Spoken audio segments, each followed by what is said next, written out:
হরে কৃষ্ণ।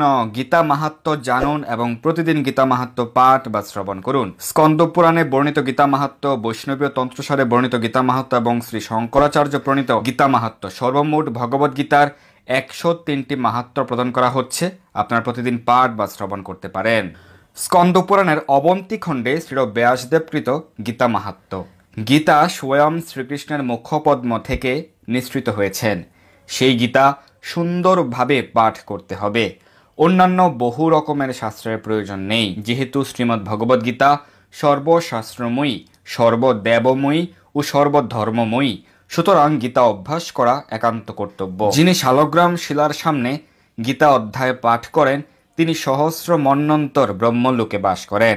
যদি কোনো ব্যক্তি বারংবার জগৎ নাশ বা চৌর্যকর্ম করে, এমন জন গীতা অধ্যায়ী হলে কোনো প্রকার পাপে লিপ্ত হয় না, উপরন্তু তিনি সর্বজ্ঞ হন এবং 10,000 গোদানের ফল লাভ করেন। প্রত্যহ গীতা অধ্যায়ী ব্যক্তি অভয়পদ প্রাপ্ত হন। যিনি গীতার একটি অধ্যায়, একটি শ্লোক কিংবা অর্ধ শ্লোক মাত্র পাঠ করেন, তিনি সংসার পাপ থেকে মুক্ত হয়ে বিষ্ণু ধামে গমন করেন। যে ব্রাহ্মণ ভগবদ্গীতার শ্রীকৃষ্ণের বিশ্বরূপ নামক 11 অধ্যায় ও বিভূতি যোগ নামক 10ম অধ্যায় নিত্য পাঠ করেন, আমি এখন তাঁর পুণ্যের কথা বলছি। সমগ্র বেদ, ইতিহাস ও পুরাণ অধ্যয়ন করলে যে পুণ্য হয়, এক শ্লোকেই সেই পুণ্য হয়ে থাকে। যিনি প্রতিদিন বিশ্বরূপ ও বিভূতি যোগ নামক অধ্যায় পাঠ করেন, তিনি আব্রহ্ম স্তম্ভ পর্যন্ত জগতের প্রীতি সাধন করেন। ভগবান শ্রী কেশব প্রত্যহ গীতা অধ্যায়ী ব্যক্তির 32 প্রকার অপরাধ ক্ষমা করেন। যিনি গীতা শাস্ত্র লিখে বৈষ্ণবকে প্রদান করেন, তিনি প্রত্যহ শ্রী হরিপূজার ফল প্রাপ্ত হন, সন্দেহ নেই। ভগবান শ্রী বিষ্ণু 4 বেদের সার উদ্ধার করে ত্রিভুবনের উপকারের জন্য এই গীতা শাস্ত্র প্রকাশ করেছেন। মহাভারতের সার সুধা বিষ্ণু মুখ নির্গত গীতারূপ গঙ্গাবাড়ি পান করলে পুনর্জন্ম হয় না। চতুর্বর্গ ফল অভিলাষী ব্যক্তির প্রত্যহই কৃষ্ণ মুখ বিনির্গত গীতা শ্রবণ ও পাঠ করা কর্তব্য। যিনি নিত্যই গীতা পাঠ করেন, তিনি সব রকমের পাপ থেকে মুক্ত হয়ে শ্রী বিষ্ণুর পরম ধামে গমন করেন। শ্রী শঙ্করাচার্য প্রণীত গীতা মাহাত্ম্য। শ্রীমদ্ ভগবদ গীতার নির্দেশকে যথাযথভাবে অনুসরণ করতে পারলে অতি সহজেই সমস্ত ভয় ও উদ্বেগ থেকে মুক্ত হওয়া যায়। এই জীবনে মোহ, ভয় ও শোক আদি বর্জিত হয়ে পরবর্তী জীবনে চিন্ময় স্বরূপ অর্জন করা যায়। কেউ যদি আন্তরিকভাবে এবং অত্যন্ত গুরুত্ব সহকারে ভগবদ গীতা পাঠ করে, তাহলে ভগবানের করুণায় তার অতীতের সমস্ত পাপ কর্মের ফল তাকে প্রভাবিত করে না। প্রতিদিন জলে স্নান করে মানুষ নিজেকে পরিচ্ছন্ন করতে পারে, কিন্তু কেউ যদি ভগবদ গীতার গঙ্গা জলে একটিবারও স্নান করে, তাহলে তার জড় জীবনের মলিনতা একেবারেই বিনষ্ট হয়ে যায়। যেহেতু ভগবদ গীতার বাণী স্বয়ং পরম পুরুষোত্তম ভগবানের মুখ নিঃসৃত বাণী, তাই এই গ্রন্থ পাঠ করলে আর অন্য কোনো বৈদিক সাহিত্য পড়বার দরকার হয় না। গভীর নিষ্ঠা ও আন্তরিকতার সঙ্গে নিয়মিতভাবে ভগবদ গীতা শ্রবণ ও কীর্তন করলে আমাদের অন্তর্নিহিত ভগবত ভক্তির স্বাভাবিক বিকাশ হয়। গঙ্গাজল পান করলে অবধারিতভাবে মুক্তি পাওয়া যায়। আর যিনি ভগবদ্গীতার পূর্ণ পীযূষ পান করেছেন, তার কথা আর কি বলবার আছে। ভগবদ্গীতা হচ্ছে মহাভারতের অমৃত রস, যা আদি বিষ্ণু ভগবান শ্রীকৃষ্ণ নিজেই বলে গেছেন।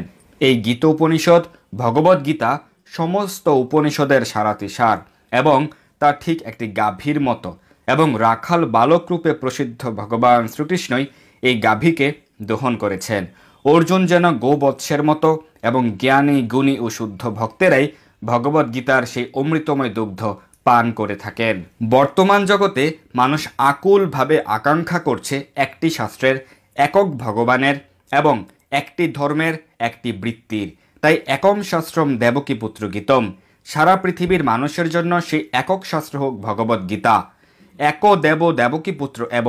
সমগ্র বিশ্ব চরাচরের একক ভগবান হোক ভগবান শ্রীকৃষ্ণ।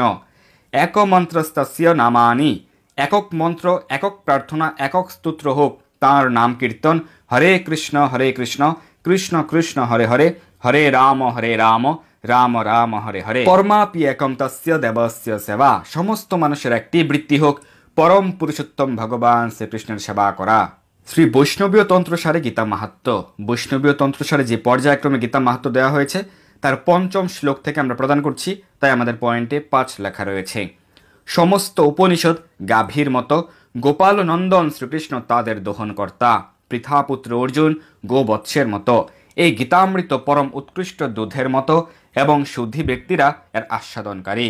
যে কৃষ্ণ অর্জুনের সারথ্য স্বীকার করে ত্রিলোকের উপকারের জন্য এই গীতামৃত প্রদান করেছেন, আমি প্রথমেই সেই শ্রীকৃষ্ণকে প্রণাম জানাই।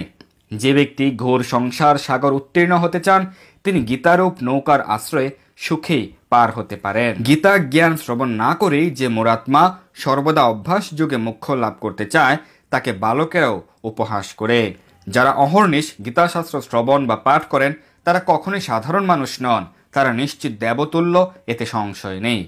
ভগবান শ্রীকৃষ্ণচন্দ্র গীতা জ্ঞান দ্বারা অর্জুনের সম্বোধনার্থ সগুণ ও নির্গুণ পরম ভক্তিতত্ত্ব কীর্তন করেছিলেন। এইভাবে ভোগ ও মোক্ষ নিরাকৃত 18 অধ্যায় সোপান বিশিষ্ট গীতা জ্ঞান দ্বারা চিত্ত শুদ্ধ হয় এবং ক্রমশ প্রেম ভক্তিতে অধিকার জন্মে।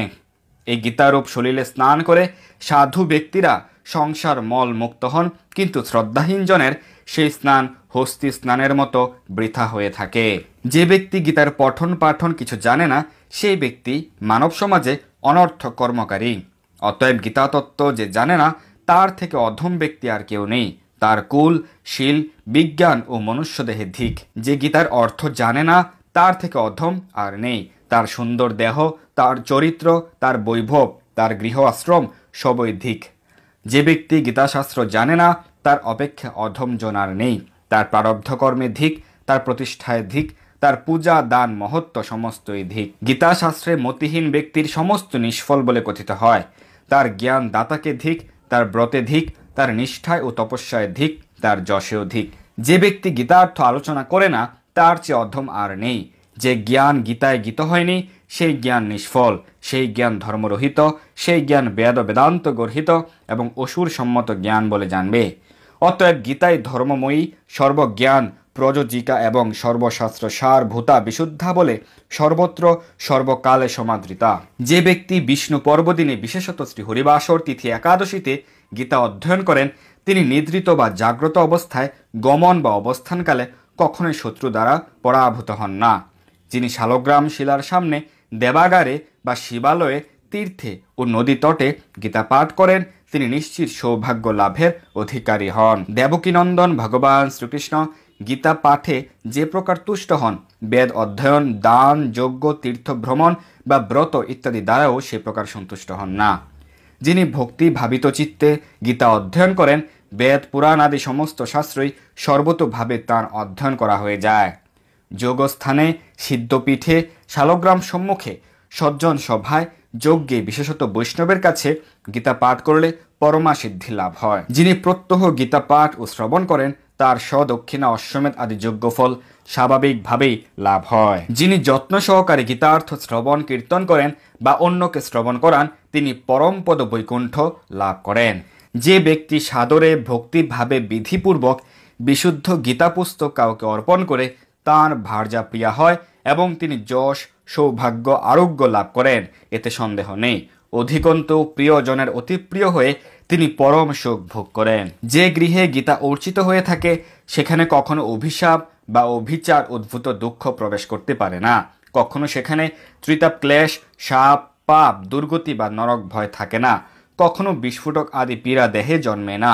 সেখানকার জনগণ শ্রীকৃষ্ণ পাদপদ্মে অব্যভিচারিণী দাস্য ভক্তি লাভ করেন।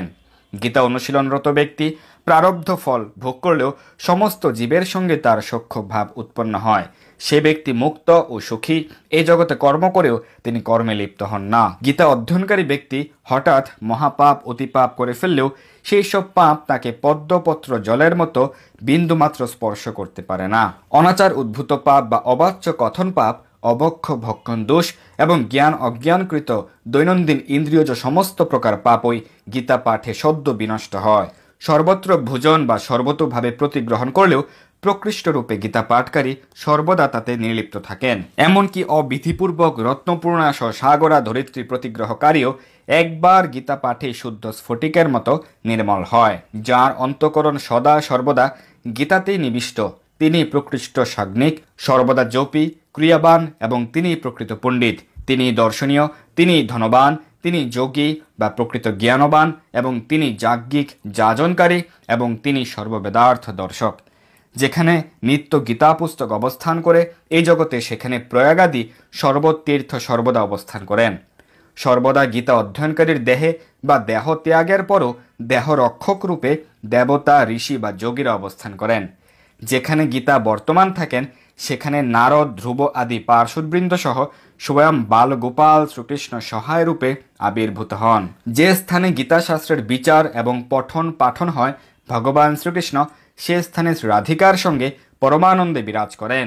শ্রী ভগবান বললেন, হে পার্থ, গীতা আমার হৃদয়, গীতা আমার উত্তম সারস্বরূপ, গীতা আমার অত্যুগ্র জ্ঞান, এবং গীতাই আমার অব্যয় জ্ঞান। গীতা আমার উত্তম স্থান, গীতা আমার পরম পদ, গীতা আমার পরম গোপনীয় বস্তু, বিশেষ কি গীতাই আমার পরম গুরু।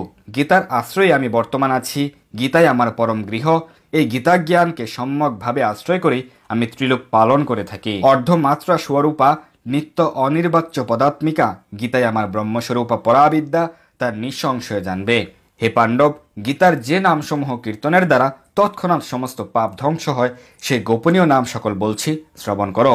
গঙ্গা, গীতা, সাবিত্রী, সীতা, সত্যা, পতিব্রতা, ব্রহ্মাবলী, ব্রহ্মবিদ্যা, ত্রিসন্ধ্যা, মুক্ত গেহিনী, অর্ধমাত্রা, চিদানন্দা, ভবগ্নি, ভ্রান্তি নাশিনী, বেদত্রয়ী, পরানন্দা, তত্ত্বার্থ জ্ঞান মঞ্জুরি। যে মানুষ অচঞ্চল চিত্তে এই গুপ্ত নামসমূহ নিত্য জপ করেন, তিনি দিব্য জ্ঞান সিদ্ধি লাভ করেন এবং অন্তে পরম পদ প্রাপ্ত হন। সম্পূর্ণ গীতা পাঠে অসমর্থ হলে তার অর্ধাংশ পাঠ করবে, তাতে নিঃসন্দেহে গোদানজনিত পুণ্য লাভ হবে। 1/3 গীতা পাঠে সোমযজ্ঞের ফল এবং 1/6 জপে গঙ্গা স্নান ফল লাভ করবে। যিনি নিষ্ঠা সহকারে নিত্য গীতার 2টি অধ্যায় পাঠ করেন, তিনি নিঃসন্দেহে ইন্দ্রলোক লাভ করে সেখানে কল্পকাল বাস করেন। যিনি ভক্তি সহকারে দৈনিক 1টি অধ্যায় পাঠ করেন, তিনি চিরকালের জন্য রুদ্রগণে পরিগণিত হয়ে রুদ্রলোক লাভ করেন। যে ব্যক্তি অর্ধ অধ্যায় বা 1/4 নিত্য পাঠ করেন, তিনি শতমন্বন্তর সমকাল রবিলোক প্রাপ্ত হন। যে ব্যক্তি এই গীতার 10টি বা 60টি বা 5টি বা 3টি বা 2টি বা 1টি বা অর্ধ শ্লোকও শ্রদ্ধা সহকারে পাঠ করেন, তিনি চন্দ্রলোক প্রাপ্ত হয়ে সেখানে অযুত বর্ষকাল বাস করেন। যিনি গীতার অর্ধভাগ 1 পাদও বা 1টি অধ্যায় বা শ্লোক স্মরণ করতে করতে দেহত্যাগ করেন, তিনি পরম পদ লাভ করেন। মৃত্যুকালে গীতার্থ পাঠ বা শ্রবণ করে মহাপাতকযুক্ত ব্যক্তি মুক্তিভাগী হয়। যিনি গীতা পুস্তক সংযুক্ত হয়ে দেহত্যাগ করেন, তিনি বৈকুণ্ঠ লাভ করে ভগবান বিষ্ণুর সঙ্গে আনন্দে বিরাজ করেন। গীতার 1টি অধ্যায় সমাযুক্ত হয়ে মৃত্যু হলে পুনরায় সে মনুষ্যজন্ম লাভ করে গীতাভ্যাসের দ্বারা উত্তমা মুক্তি লাভ করেন। গীতা এই শব্দ উচ্চারণের সঙ্গে মৃত্যু হলেও সদ্গতি লাভ হয়। যে সমস্ত কর্ম গীতা পাঠ সহকারে অনুষ্ঠিত হয়, সে সমস্ত নির্দোষ হয়ে পূর্ণত্ব লাভ করে। পিতৃগণের উদ্দেশ্যে যে ব্যক্তি শ্রাদ্ধে গীতা পাঠ করেন, তার পিতৃগণ সন্তুষ্ট হন এবং নরক থেকে স্বর্গে গমন করেন। শ্রাদ্ধকালে গীতা পাঠ দ্বারা শ্রাদ্ধ তর্পিত পিতৃগণ সেই পুত্রকে আশীর্বাদ করতে করতে পিতৃলোক গমন করেন। চামর সমন্বিত গীতা গ্রন্থ দান করলে সেই দিনেই মানুষ সম্যকভাবে কৃতার্থতা লাভ করে। পণ্ডিত ব্রাহ্মণকে যিনি সুবর্ণ স্বর্ণ সংযুক্ত গীতা দান করেন, তার আর জন্ম হয় না। যিনি 100খানি গীতা দান করেন, তিনি পুনরাবৃত্তি দুর্লভ ব্রহ্মধামে গমন করেন।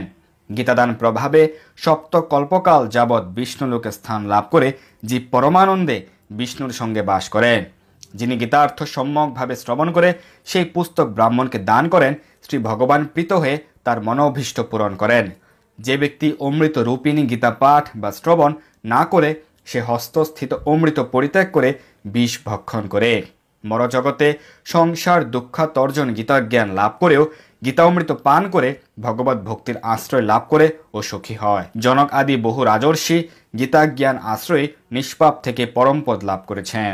গীতা পাঠে উচ্চ নিচ কুলের বিচার নাই, শ্রদ্ধালু মাত্রই গীতা পাঠের অধিকারী, যেহেতু সমগ্র জ্ঞানের মধ্যে গীতাই ব্রহ্মস্বরূপিণী। যে ব্যক্তি অভিমান বা গর্ব ভরে গীতার নিন্দা করে, সে মহাপ্রলয়কাল পর্যন্ত ঘোর নরকে বাস করে। যে মুরাত্মা অহংকারে স্ফীত হয়ে গীতার্থ অবমাননা করে, সে কল্পক্ষয় কাল পর্যন্ত কুম্ভিপাক নরকে পচতে থাকে।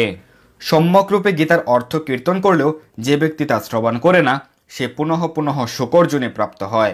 গীতা পুস্তক যে ব্যক্তি চুরি করে আনে তার কিছুই সফল হয় না এবং পাঠও বৃথা হয়ে যায়। যে ব্যক্তি গীতা শ্রবণ করেও পরমার্থত আনন্দ পায় না, পাগলের পরিশ্রমের মতো সে কোনো ফলই পায় না। ভগবানের প্রীতির জন্য গীতা শ্রবণ করে সুবর্ণ ভোজ্য পট্ট বস্ত্র বৈষ্ণব ব্রাহ্মণকে নিবেদন করা কর্তব্য। ভগবান শ্রীহরির প্রীতির জন্য গীতা পাঠককে বহু প্রকার দ্রব্য বস্ত্র আদি উপচার দ্বারা ভক্তিপূর্বক পূজা করা উচিত। সুত গোস্বামী বললেন, ভগবান শ্রীকৃষ্ণ কথিত এই সনাতন গীতা মাহাত্ম্য যিনি গীতা পাঠ অন্তে পাঠ করেন তিনি যথোক্ত ফলভাগী হন। গীতা পাঠ করে যিনি মাহাত্ম্য পাঠ না করেন তার পাঠ ফল বৃথা পণ্ডশ্রম হয়।